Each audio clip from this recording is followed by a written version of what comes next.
I'd like to do a little extension here on, fancy ways that you can simplify, okay? Simplifying when it comes to multiplying rational numbers, it's a pretty important skill to have mastered, to be honest with you, okay? So I'm going to show you 2/3 times, I don't know, let's go with times a half. Let's go with times, I don't know, let's go with 3/4, okay? There's a lot of ways you can simplify, and I want to show you a couple ways, okay? One way to think about this, and some people, this is how they reduce their fractions. One way to think about this is you're really multiplying these three values together over these three values together, okay? So when you think about it, you can divide out these 2's. We can divide a 2 up in the numerator and the 2 in the denominator. Why is that? Well, think about it. Because you're kind of, let's say you're doing this, 1/8, I don't know.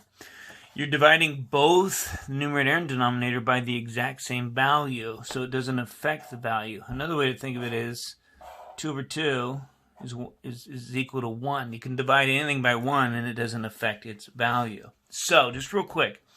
When you think about this, if it's not written like this, when you simplify, you can only simplify diagonally. 1 upstairs, 1 downstairs. That's why. 1 upstairs, 1 downstairs. This is why. Okay? So you might even consider writing your multiplication of fractions like this, and then going through and reducing. I can divide the 3's out. 3 divided by 3 is 1. 3 divided by 3 is 1. 2 divided by 2 is 1. 2 divided by 2 is 1. And then that's it. Okay? 1 times 1 and 1 times 4. Okay, so that's one way that you can simplify, would be to do something like that. Let me show you maybe one more. Let's go with 2/5 times, let's go with 3/8 times, 10/12. There's a lot of numbers in here that can be simplified out of there. I'll show you how I like to do it. Okay? This is 2 times 3 times 10 over 5 times 8 times 12.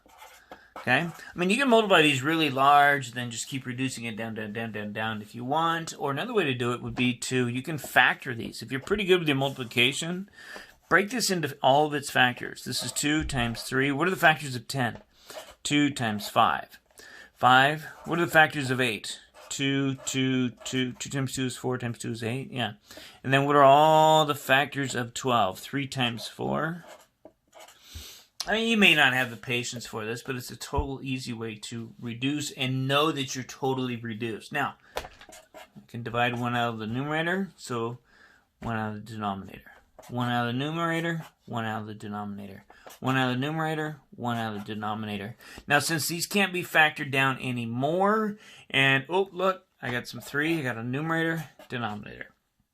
Nothing left over upstairs. So guess what? There's really there's a 1 up there. So, since you can see every single factor and there's no other factors there, you know this is reduced. So, 1 on top, and then on bottom, we multiply what's left over. 2 times 2 is 4 times 2 is 8. Since there was really nothing upstairs to multiply, we just had 1. So this would be 1/8. Now, if you didn't multiply ahead of time, you'd have something like 6 times 10. You'd have 60 over 96 times, I don't know what that is, 40, 12, that would be 8. 12, 40, 4, that would be 8 and a 4. I don't know, it'd be something like this, roughly. So, I don't know. You decide, but either way, you need to simplify. Okay?